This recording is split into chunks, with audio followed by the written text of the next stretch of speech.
Le nouvel entraîneur de l'Olympique de Marseille, lui, a été présenté à la presse cet après-midi à l'Orange Vélodrome. Il était calme, détendu. Johan, que doit-on retenir de sa conférence de presse? Il a répondu aux questions des journalistes. Trois choses à retenir. Absolument, Sophie. Trois infos et on va commencer par deux anecdotes. La première, c'est Pablo Longoria qui raconte qu'il a connu évidemment Marcelino, c'était à Valence, et qu'un jour, en allant en stage de pré-saison à Genève, ils sont passés au-dessus du Vélodrome en avion.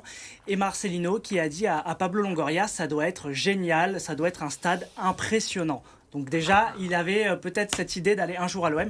Et notre ami Marcelino qui, lui, a déjà joué au Vélodrome, c'était avant les travaux. Il y a joué en 1985, c'est il y a longtemps. Et à l'époque, il avait perdu avec l'équipe d'Espagne Espoir 1-0 contre l'équipe de France Espoir, un but d'un certain Jean-Pierre Papin. Une deuxième info, c'est finalement Marcelino qui a voulu se mettre tout le monde dans la poche, tous les supporters de l'Olympique de Marseille, et qui a directement parlé de cette victoire en Ligue des Champions qui fait la fierté du peuple marseillais. Je vous propose de l'écouter. On arrive ici, on arrive dans un club historique, bien sûr le seul club français à avoir la Ligue des Champions dans ses vitrines, et on espère en tout cas pouvoir améliorer la trajectoire ascendante du club de ces dernières années.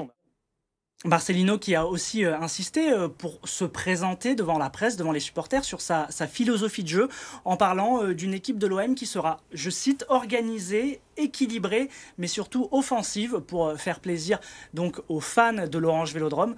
Et quelques petites explications sur la future composition d'équipe. On le savait, fan du 4-4-2, et bien il nous annonce qu'il n'y a rien de décidé. Ce sera peut-être un 4-2-3-1, voire même un 4-3-3, et qu'en fait il sera pragmatique, il va s'adapter aux joueurs qu'il a à sa disposition. Une petite pique, allez, au passage, envers Igor Tudor, l'ancien entraîneur croate de l'Olympique de Marseille, en disant que lui ne s'adapterait donc jamais à l'adversaire comme avait pu le faire le coach Tudor. Et pas de marquage individuel, ce sera du marquage de zone. Merci beaucoup, Johan.